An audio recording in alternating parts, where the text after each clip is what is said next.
एक 27 साल की महिला बार बार अपने परिवारजनों से कहती है कि रात तो मैं मर गई थी और बिल्कुल भी मैं जीवित नहीं थी। लेकिन परिवार के सदस्य हंसते हैं और बहुत जोर से उपहास उड़ाते हैं। कहते हैं कि अगर मर गई थी तो फिर जीवित कैसे हो गई हो, कैसे हमारे सामने खड़ी हुई हो। लेकिन उसके बाद की जो सच्चाई ये महिला बताती है, घर वालों के भी होश उड़ जाते हैं। सब सोच में पड़ जाते हैं कि कहीं बात सही तो नहीं है। यहाँ पर जब पति ने रात के वक्त पत्नी को जगाने की कोशिश की थी तो उस वक्त पत्नी भी जगती नहीं है, जो 27 साल की महिला होती है। 3 इसके बच्चे हैं। बारी बारी से रात को सभी ने इससे पानी या किसी ने कुछ कहा था, लेकिन ये बिल्कुल भी रात के वक्त नहीं उठती है। जब कई दिनों के बाद इसकी बात पर कोई यकीन नहीं करता है तो ये अपने मायके वालों को बुलाती है और मायके वालों के सामने और परिवार वालों के सामने जो सच रखती है, उस सच को सुनकर सभी अपने दांतों तले उंगली चबा लेते हैं। दोस्तों, क्या था वो सच? यहाँ पर ये महिला इतनी बड़ी बड़ी बातों के खुलासे करती है।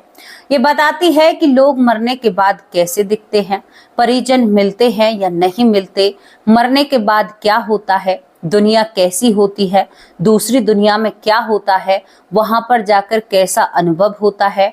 बहुत सारे सवाल होते हैं, हमारे मन में भी उठते हैं, आपके मन में भी उठते होंगे और किसी के मन में भी उठते हैं। बचपन में तो इतने उठा करते थे कि लगता था कि कोई हमारे सवालों के जवाब दे और इन सवालों के जवाब पाकर हम बड़े ही खुश हो जाएंगे। लेकिन कभी भी कहीं पर से कोई जवाब नहीं मिला। आज जब जवाब ढूंढे मैंने तो मुझे बहुत सारे जवाब मिले। तो चलिए आपको इस घटना की तरफ लेकर चलती हूँ। कौन थी वो महिला जो घर वालों के सामने चीख चीख कर कह रही थी कि मैं तो मर चुकी हूँ। भैया, जब मर चुकी है तो बोल कहाँ से रही है, और जब बोल रही है तो फिर मरी कैसे है।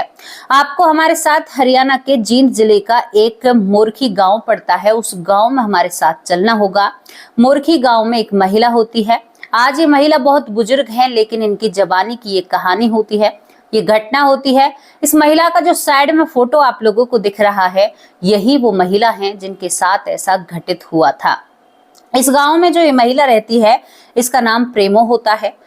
प्रेमो की 3 संतानें होती हैं। दोस्तों, प्रेमो अपने घर परिवार में बहुत खुश रहती है। शादी होकर अपने ससुराल में, जो कि मोरखी इसकी ससुराल होती है, बहुत खुशी से अपना जीवन व्यतीत कर रही थी। कोई भी इनके शरीर में दुख या तकलीफ नहीं होती है। हालांकि ये रात को हालांकि दुख तकलीफ तो नहीं है, लेकिन कुछ समय जब बीतता है तो 27 साल की उम्र में ये बहुत ज्यादा एकदम से बीमार पड़ जाती है। जैसे कि अभी मैं ही बीमार पड़ी थी कुछ दिन पहले। लोगों को बीमारियां हो जाती हैं और बार बार यही होता है। अब यहाँ पर जब ये प्रेमो बीमार हो जाती है तो बीमार होने के बाद जो प्रेमो होती है वो काफी सारी बिल्कुल खाट में टिक जाती है। मतलब उसका जो शरीर है बिस्तर पर लग जाता है, यानी इतनी ज्यादा बीमार हो जाती है। बीमारी का कोई पार ही नहीं पाता है, यानी बीमारी की कोई दवा नहीं मिलती है, कहीं पर दवा नहीं लगती है। इसी तरह से इसकी जिंदगी चल रही थी। दोस्तों, ये जब बहुत ज्यादा बीमार होती है तो देवरानी जेठानी सब देखने के लिए आते हैं। यहाँ तक कि ननदे भी देखने के लिए आती हैं, बेटियां ध्यान रखती हैं, बेटा ध्यान रखता है। इसी तरह से जिंदगी चल रही थी। अब एक दिन क्या होता है कि प्रेमो जो होती है वो शाम के वक्त अच्छी खासी लेटती है, लेकिन बीमार थी। बहुत ज्यादा बीमार होने के कारण पूरा परिवार इसके आसपास ही रहा करता था। इलाज चल रहा था, लेकिन कहीं से भी कोई आराम नहीं लग रहा था। इसी तरह से ये शाम के वक्त जब लौटती है या सोती है, सोने के बाद रात को यहाँ पर इसकी बेटी को बाथरूम जाना था, यानी इसको बहुत जोर से हल्का होना था। तो अक्सर बच्चे अपनी माँ को ही जगाते हैं। बच्चे कैसे थे, वो कहा करते थे कि माँ आप जग रही हो, तो माँ कहती कि हाँ बेटा मैं जगी हुई हूँ। तो ये जाकर बाथरूम कर लिया करते थे। ऐसा इनकी जिंदगी में सब कुछ चल रहा था।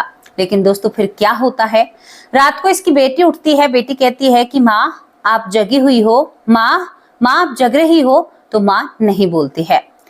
दोबारा बेटा उठता है, माँ आप जगी हुई हो। जब कई बार बोलते हैं तो सोचते हैं कि माँ सो गई होंगी, बीमार हैं, और ये अपना बाथरूम जाकर वापस सो जाते हैं। अच्छा, एक बार पति की आंखें खुलती हैं तो हर रोज रात कर जब बीमार होते थे तो पति मन हल्का करने के लिए, अपनी पत्नी को दिलासा देने के लिए इसके पास बैठकर बतलाया करता था, बातें करता था। कई बार कई चैप्टरों पर बात हुआ करती थी कि आगे हम कैसे रहेंगे, बच्चों की शादी कैसे हो गई, अगर मुझे कुछ हो गया तो तुम कैसे रहोगे, क्या करोगे, ये सब कुछ चलता रहता है। दोस्तों, इसके बाद यहाँ पर प्रेमो के जब पति उठते हैं तो पति उठने के बाद प्रेमो को थोड़ा सा हिलाते हैं, कहते हैं कि जग रही हो या सो रही हो। जब हिलाने पर भी प्रेमो नहीं जगती है तो पति सोचता है कि बहुत दिन से बीमार है, चैन से नहीं सोती है, कोई बात नहीं, इसको नहीं जगाता हूँ, सोने देता हूँ। यहाँ पर ये पति भी सो जाता है। ये रात बीत जाती है और जैसे ही सुबह होती है तो बच्चे इसके उठकर इसके लिए कुछ बनाते हैं खाने पीने के लिए, जो सुबह खाया पिया करते हैं। लेकिन जब बच्चे बनाते हैं और माँ को जगाते हैं तो माँ जगती नहीं है। पति कहता है कि क्या हुआ, क्यों नहीं जग रही। जब इस तरह से झंझोरा जाता है प्रेमो को तो प्रेमो बिल्कुल भी नहीं जगती है। अब यहाँ पर सभी अफरा तफरी सी मच जाती है कि अरे प्रेमो को क्या हुआ, अरे प्रेमो तो जग नहीं रही है, प्रेमो तो उठ नहीं रही है। नजदीकी एक डॉक्टर को बुलाया जाता है। जब डॉक्टर साहब आते हैं तो डॉक्टर नब्ज चेक करते हैं, कहते हैं कि कुछ नहीं कह सकता, शायद ये अब इस दुनिया में नहीं रही है। बच्चे रोने लगते हैं, चीखने लगते हैं, चिल्लाने लगते हैं कि ऐसा कैसे हो सकता है, हमारी माँ इस दुनिया से कैसे जा सकती है। दोस्तों, यही सब कुछ माहौल होता है। लेकिन जैसे ही यहाँ पर एक गाड़ी को बुक किया जाता है और प्रेमो को उठाया जाता है तो प्रेमो की आंखें खुल जाती हैं। प्रेमो की जब आंखें खुल जाती हैं तो वो डॉक्टर साहब वहीं पर होते हैं, एक आधी इंजेक्शन लगाते हैं। सभी कहते हैं करें, अब जान में जान आई, वरना लग रहा था कि बच्चों का क्या होगा, बच्चों की परवरिश कैसे होगी। दोस्तों, यही सब कुछ लग रहा था देखने में। अब यहाँ पर जब जान में जान आ जाती है तो उसके बाद यहाँ पर प्रेमो की आंखों में आंसू होते हैं और प्रेमो अपने बच्चों को गले लगाती है। गले लगाकर बहुत जोर जोर से रोने लगती है और कहती है कि तुम मेरे बिना कैसे रहोगे, मैं मरना नहीं चाहती, मैं यहाँ से कहीं नहीं जाना चाहती, बहुत बुरी बात है मरना तो, अगर मैं मर गई तो तुम्हें क्या होगा, क्योंकि बच्चे बहुत जोर जोर से रो रहे थे। यही सब कुछ जब होता है तो यहाँ पर प्रेमो के घर वाले भी एक दिलासा लेते हैं, लेकिन सभी के मन में था कि ऐसा क्यों हुआ। सुबह सुबह एक हंगामा हो जाता है, सोचते हैं कि शायद बेहोश हो गई होगी, बेहोशी की हालत में होगी। इस तरह की बातें सोचकर यहाँ से सब अपने अपने घर चले जाते हैं। लेकिन दोस्तों, प्रेमो उदास थी, मायूस थी और परेशान थी। बच्चों से कैसे कहे कि मुझे रात मेरे शरीर से मैं बाहर निकली हूं और बाहर निकलने के बाद मैं इस दुनिया से दूर किसी दूसरी दुनिया में गई हूं। बच्चों से कैसे कहे इस बात को, ये बात बहुत बड़ी हो जाती है ना। तो वो बच्चों से इस बात को नहीं कह पाती है। बच्चों से जब इस बात को नहीं कह पाती है तो उसके मन में बड़ी बेचैनी होती है। प्रेमो वैसे ही बीमार थी और सोच सोचकर दिन पर दिन पीली पड़ती जा रही थी। दिन पर दिन उसे ऐसा लग रहा था। तो जो जिठानी प्रेमो को देखने के लिए आया करती है वो कहती है कि एरी प्रेमो, तने क्या हुआ, तू ऐसी परेशान परेशान और उखरी खुरी सी कैसे लगती है, क्या हुआ है, कोई घर ही ज्यादा दिक्कत है। तो यहाँ पर इस तरह की बातें जब प्रेमो की जेठानी करती है तो प्रेमो भावुक होती है और कहती है कि जीजी क्या बताऊं, मैं आपको अपने दिल का हाल बताऊं तो आप भी यकीन नहीं करोगी। दरअसल जिस दिन मैं रात के वक्त मुझे सुबह डॉक्टर देख रहे थे और मृत घोषित किया था, जीजी मैं उस वक्त सच में ही मर चुकी थी। अब इस बात को सुनकर भैया जो प्रेमो होती है, प्रेमो की जेठानी होती है, वो जोर जोर से ठाके मारकर हंसने लगती है। वो कहती है कि क्या हुआ जीजी। प्रेमो कहती है कि तुम हंस रही हो तो मेरी बात का यकीन नहीं करोगी ना, तो मैं आपको क्या बताऊं।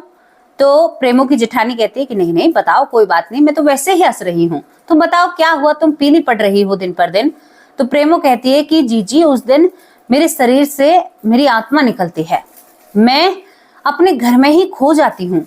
खोने के बाद मैं एक बहुत बड़े भवन में पहुंचती हूँ। मैं एक रास्ते पर चलती हूँ जिस रास्ते पर लोग रेंग रेंग कर चल रहे हैं, जलती हुई जमीन पर चल रहे हैं, बहुत बुरा हाल है। हाय तौबा, वहां पर मची हुई है, हाहाकार मची हुई है, आत्माएं चिल्ला रही हैं, चीख रही हैं, सब मेरी ही तरह की आत्माएं थी। जीजी मैं अकेली घूम रही हूँ।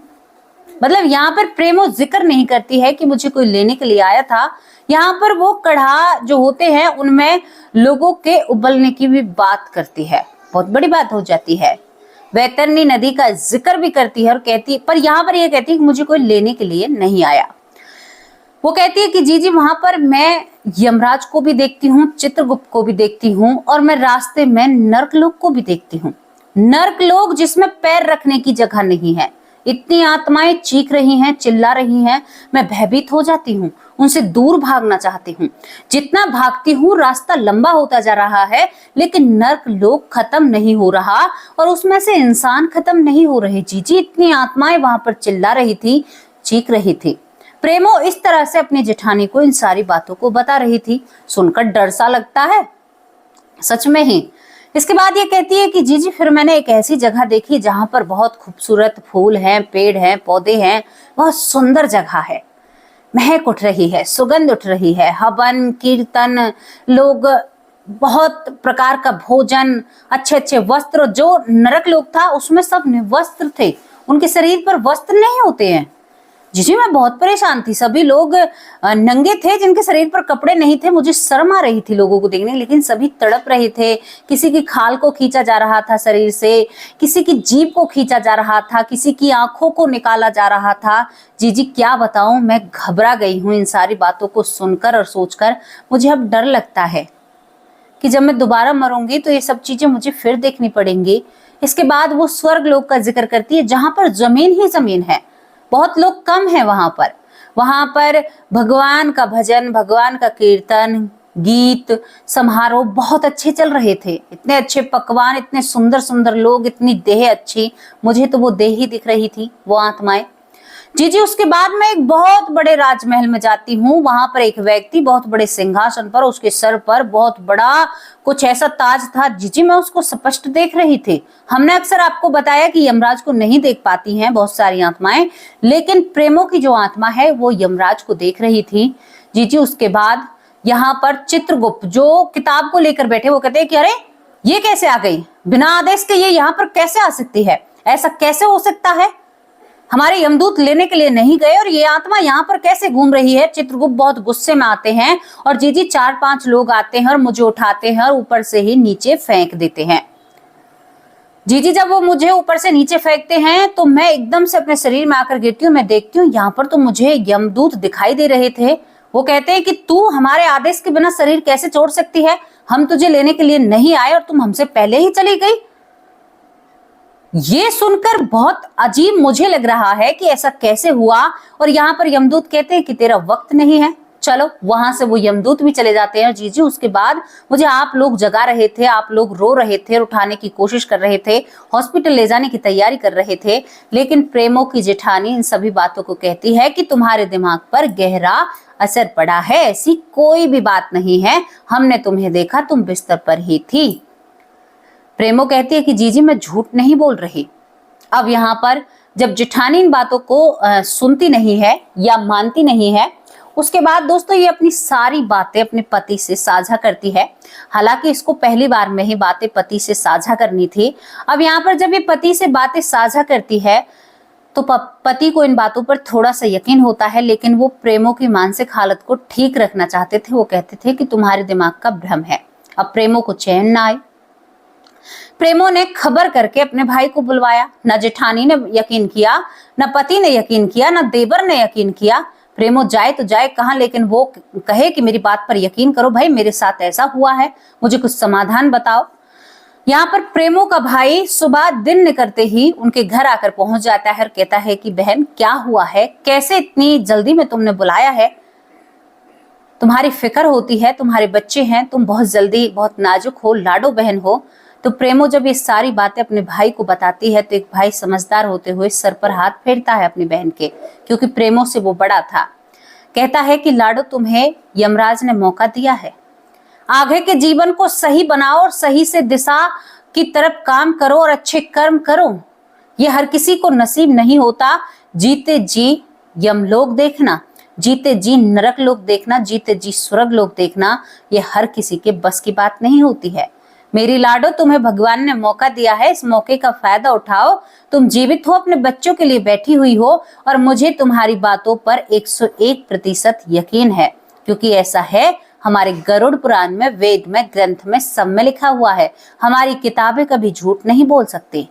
एक भाई के इस दिलासा से प्रेमो को बहुत सुकून मिलता है और इस सुकून के साथ प्रेमो फिर अच्छे कर्म करती है। लेकिन प्रेमो आज भी हंसते हुए बताती हैं कि मैंने अपनी जिंदगी में ज्यादा कुछ नहीं बदला, क्योंकि मैं बुरे कर्म करती ही नहीं हूं। प्रेमो के ये लफ्ज होते हैं। वो कहती है कि मैं मूर्खी गांव में जब से शादी होकर आई हूं, मैंने कभी भी किसी पराये पुरुष की तरफ आंख उठाकर नहीं देखा। मेरे आचरण कभी गलत नहीं रहे हैं। मैं अपने पति से बहुत प्रेम करती हूँ। मैं पतिव्रता नारी हूँ। कभी भी मैंने किसी के बारे में बुरा नहीं सोचा। तो फिर मुझे अच्छा करने की क्या जरूरत है? जो कुछ कर रही हूँ वो ठीक है, बाकी यमराज जाने, मेरे प्रभु श्री कृष्ण जाने और भगवान जाने। मैं भगवान भरोसे हूँ। उस दिन भी भगवान भरोसे थी जब मुझे भगवान यहाँ से मैं बिना किसी की इजाजत के चली जाती हूँ, वहां पर सब कुछ देख कर आती हूँ। और आज भी मैं भगवान भरोसे ही हूँ। जाने कब ये चोला निकलकर भगवान के पास पहुंच जाए। कहते हैं ना कि हमारे शरीर से कब हमारे प्राण पखेरु उठ जाएं, किसी को कोई पता नहीं। किसी को एक कदम के बारे में नहीं पता है। मुझे आने वाले 1 घंटे के बाद के समय का नहीं पता कि मेरे साथ क्या होगा, क्या बीतेगी। हालांकि रूटीन के दिन होते हैं, लेकिन किसी को नहीं पता। मृत्यु कभी भी किसी भी दिशा से आ सकती है। लेकिन फिर भी देखो हमें कितना घमंड है, कितना घमंड है। गुरु कहते हैं, श्री गुरु कहते हैं कि उड़ जा रे हंसा, स्वर्ग लोक दुनिया में तेरा कोई नहीं। बाबा कहते हैं, संत जी कहते हैं कि बाबा ये दुनिया मतलब कि उड़ जा रे हंसा स्वर्ग लोक, मतलब अपने आप को स्वर्ग लोक पहुंचाते हैं। भाई कोई भी गीत हमने ये नहीं देखा कि बाबा ये दुनिया मतलब कि उड़ जा रे हंसा यानी नरक लोग, यानी सब अपने आप को। आज मैंने एक बहुत बड़ी सीख सीखी। क्या सीखा? कि बहुत लोग होते हैं कभी भी वो अपने जीवन की बुराई को किसी के सामने नहीं रखते हैं। आपको कहानी भी वही बताएंगे जिस कहानी में वो सही हो। कहते हैं ना कि एक सीधा सीधा सा एग्जाम्पल दूं कि कौन अपनी छाछ को खट्टी बताए। सभी की छाछ स्वाद और स्वादिष्ट है, हकीकत को कोई बयान नहीं करता। तो झांसे में आना कम हो जाइए, कर्मों को सही कीजिए। प्रेमों को देखिए, प्रेमों के बच्चों के लिए प्रेमो दोबारा आती है। आज भी बैठी हुई हैं। बच्चों की क्या, अब तो दादी बन चुकी है। बच्चे बड़े हो चुके हैं, जीवन बहुत अच्छा चल रहा है, बहुत अच्छी जिंदगी है। तो सोचिए ये सारी चीजें होती हैं। नरक लोग भी, स्वर्ग लोग भी, यहाँ पर पितृ लोग भी, बैकुंठ धाम भी। बैकुंठ को धाम बोला जाता है और यहाँ पर क्योंकि वो भगवान श्री कृष्ण का है, धाम कहेंगे उसे हम। और ये नरक लोग, स्वर्ग लोग एक अलग चीज हो जाते हैं। तो आप क्यों नहीं मानते? पाताल लोक भी होता है, ये मृत्यु लोक है। कई लोक हैं। हम कहते हैं कि एक पृथ्वी है, एक यही जगह है। नहीं मेरे भाई, बहुत सारी जगहें हैं। कोई माने या ना माने, हम तो मानते हैं। हम अपनी किताबों पर यकीन करते हैं, हम अपने सत्य सनातन धर्म पर यकीन करते हैं। हम अपनी, कहते हैं ना कि हमारे जो सतगुरुओं ने, हमारे जो गुरुओं ने हमें शिक्षा और दीक्षा दी, गुरु और शिष्य पद्धति से चलने वाले देश पर हम यकीन करते हैं। घमंड करते हैं हम भारत के वासी हैं, गुरूर करते हैं कि हम भारत में रहने वाले हैं और अपने ऊपर अभिमान होता है कि इस भारत में हमारा जन्म हुआ। ये भारत, कहते हैं ना कि मेरा भारत महान है, महान था और महान रहेगा। कोई कितनी भी हमारी तरफ उंगली करे, लेकिन हम उंगली को मोड़ना जानते हैं। हम हर रास्ते को जानते हैं, हर रास्ते को जानते हैं हम। ये भारत देश है, यहाँ पर मिट्टी की पूजा होती है, यहाँ पर सूरज की पूजा होती है, यहाँ पर फलों तक की पूजा होती है, यहाँ पर पशुओं की पूजा होती है, यहाँ पर पंछियों की पूजा होती है, यहाँ पर मूसकों की पूजा होती है, यहाँ पर हाथियों की पूजा होती है। क्या कहूँ, यहाँ पर सूरज की पूजा होती है, तारों की पूजा होती है, चंद्रमा की पूजा होती है, पति की पूजा होती है, बच्चों की पूजा होती है, नारी की पूजा होती है, घर की पूजा होती है, वायु की पूजा होती है, अग्नि की पूजा होती है। ये वो भारत है जहां पर प्रकृति को समेटकर उसके बारे के, उसके महत्व जाने जाते हैं, जहां पर नदियों की पूजा होती है। लेकिन इस भारत को बिगाड़ने में, तोड़ने में लोगों ने कोई कसर नहीं छोड़ी। जीवन सार्थक बनाइए। जिंदगी एक बार मिलती है, बार बार नहीं मिलती। किसी की गलत दिशा से आप गलत दिशा में जाओगे तो फिर आप भी उसी की तरह मूर्ख कहलाओगे। किसी की गलत दिशा में बिल्कुल नहीं जाना है। संतों की तरफ से सेवा भाव रखना है। पत्नी का मान सम्मान करना सीखिए। माँ को पलकों पर बिठाइए। बहन की रक्षा कीजिए, सुरक्षा कीजिए। छोटे भाई की पत्नी को बेटी के रूप में मानिए। बेटे की बहू को अपनी बेटी मानोगे, लेकिन वो एक मर्यादा तक रहेगा। क्या ये संसार सागर स्वीकारेगा? आज एक और बहुत बड़ा टॉपिक है। महिलाएं कहती हैं कि पल्लू मुगल काल से आया था। मुझे पता है मुगल काल से आया था, लेकिन हमारे भारत में एक मर्यादा थी। सास ससुर की, बेटे बहू की एक मर्यादा थी हमारे भारत में। राजा महाराजा, हाँ मुझे पता है महारानियां पर्दा नहीं किया करती थी, लेकिन जब एक शासन काल में शासक चलाता है, उस वक्त भी सास ससुर की मर्यादा किया करती थी रानियां। वो भले ही किसी की पुत्र वधू थी, लेकिन जब बड़े राजा महल में रहा करते थे तो कभी भी घर की रानी यानी बेटों की बहू कभी भी ऊंचे सिंहासन पर नहीं बैठा करती थी। ये भारत की संस्कृति है। आज क्या हो रहा है, सास यहाँ पर जो ससुर होता है और बेटे की बहू एक साथ में होटल पर एक बेंच पर खाना खा रहे हैं। कोई बुरी बात नहीं है, लेकिन अगर ये चीज एक मर्यादा के दायरे में रहकर हो ना, तो ये चीज बड़ी सुंदर लगती है।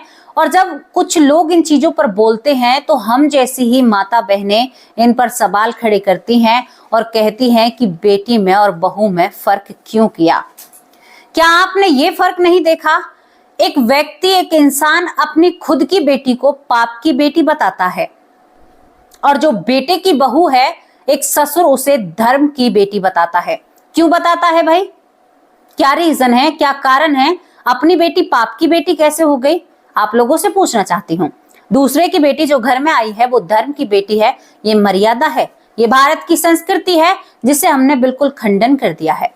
अब भैया, जब तुम ससुर के साथ होटल में बैठकर खाना खाओगी तो फिर बेटी की तरह चार चांटे जब तुम पर ससुर के पड़ते हैं तो तुम ऑब्जेक्शन उठाती हो। क्यों उठाती हो? जब तुम उनकी बेटी बनने की काबिलियत रखती हो तो बेटी में तो एक पिता दो तमाचे भी रखता है। बेटी को तो एक पिता रास्ता भी बताता है, लखन भी बताता है, उसके गाल पर एक कसकर तमाचा रखता है अगर बेटी कुछ गलत करती है। अगर बहू में ससुर ने तमाचा रख दिया ना, तो बहू शाम को ही थाने में खड़ी दिखेगी, ससुर जी जा रहे हैं जेल के अंदर। अगर आप बेटी बनना चाहती हो तो हर तरीके से बेटी बनो, वरना आपको अगर बहू का ओहदा निभाना है तो मर्यादा में रहकर बड़ों की सेवा, मान सम्मान, सेवा भाव सब कुछ हो जाता है। ऐसा कुछ नहीं है। संस्कृति को जितना खोओगे ना, उतना ही हाथों से फिसलती जा रही है। और जब कोई इन पर सवाल खड़े करते हैं तो उनके प्रति मोर्चा खोला जाता है, उन्हें गालियां पड़ती हैं, उनसे सब कुछ किया जाता है। मर्यादा को मत भूलिए। बेटी बनो तो बेटी दिल से बनो। थप्पड़ खाओ, गालियां सुनो, जैसे वो अपनी बेटी को डांटते हैं। हमारे पापा अगर हम कुछ गलत करते हैं तो हमारे सिर में कभी ऐसे तो मारा नहीं है, लेकिन एक आधी थप्पड़ रख देते हैं। अगर हमारे ससुर हमें मारेंगे तो हमें कैसा लगेगा? लोगों से विदा लेती हूँ। शाम को हाजिर होंगे आप सभी लोगों के नाम के साथ। और यहाँ पर प्रेमों की कहानी आपको कैसी लगी, इसके बारे में अपनी राय जरूर रखना। आज कुछ ज्यादा ही बातें बोल दी हैं, उसके लिए माफ करना। लेकिन आपको प्रेमों की घटना से क्या सीखने को मिला, अपनी राय कमेंट बॉक्स में जरूर रखना। प्रेमो आज भी बहुत अच्छी जिंदगी, बहुत अच्छा जीवन बिता रही है। अब आप लोगों से विदा लेती हूँ। नमस्कार, जय हिंद, जय